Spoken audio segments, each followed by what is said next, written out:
reincarnated as a first-rate villain. I don't know how to play my role. Chapter 6. The Sword, the Maid, and the Moons. The golden rays of the setting sun bathed the sprawling training grounds of House Velebrandt in a burnished glow, gilding every crack in the earth, every marble balustrade, every shadow stretched long across the field. Dust still hung in the air like smoke from a dying fire, rising from shallow grooves carved into the earth by swords and footsteps. It was the aftertaste of battle, of a session that had tested every fiber of muscle, every breath of will. And there, in the center of it all, lay Lucien Caelum Velebrandt, a small boy of 6 years, but one whose gaze carried the weight of lives already lived. His chest rose and fell in ragged gasps, his silver hair plastered to his forehead, wet with sweat that shimmered faintly like morning dew. His little arms sprawled wide, his body limp and aching. But in his mismatched eyes, one red, one gray, there was no surrender. No thought of defeat, only fire, only exhilaration. A shadow fell across him.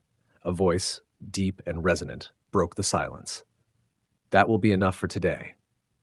General Knight Rex, the man who had carved his name into wars and battlefields, slid his sword back into its sheath with a satisfying click. He loomed over the boy like a titan, his armor scratched and dulled by decades of combat, smelling faintly of iron, dust, and blood long dried.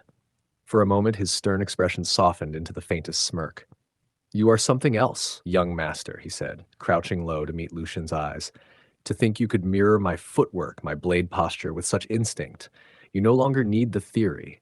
The essence of the sword is already engraved into your body." His voice lowered, heavy with meaning.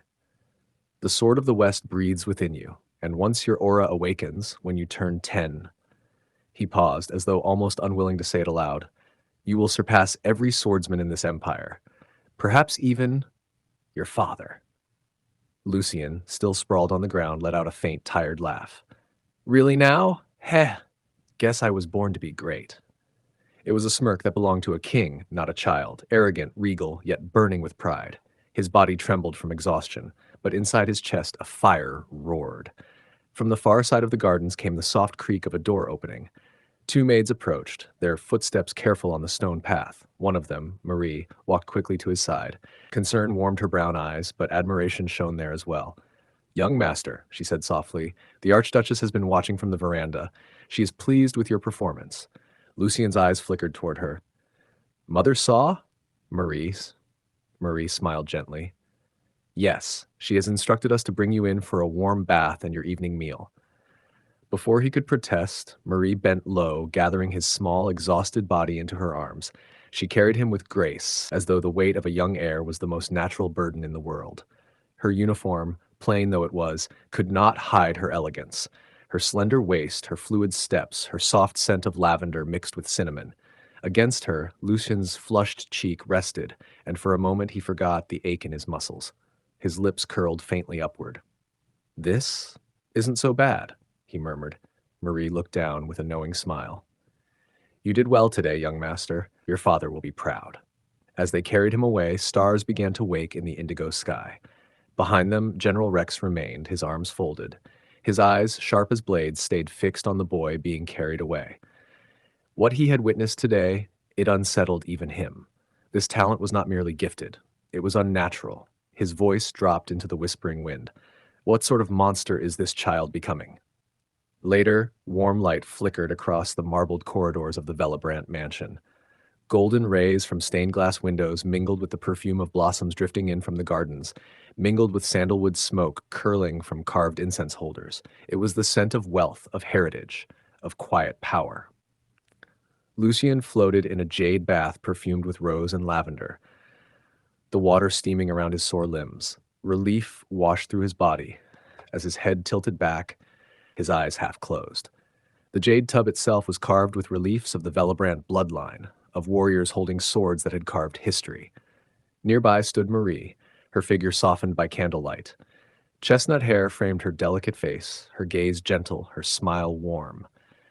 In her arms she held a folded towel, and though Lucien was but a child here, the older soul within him could not deny her beauty. She had the grace of a noblewoman and the softness of a dream.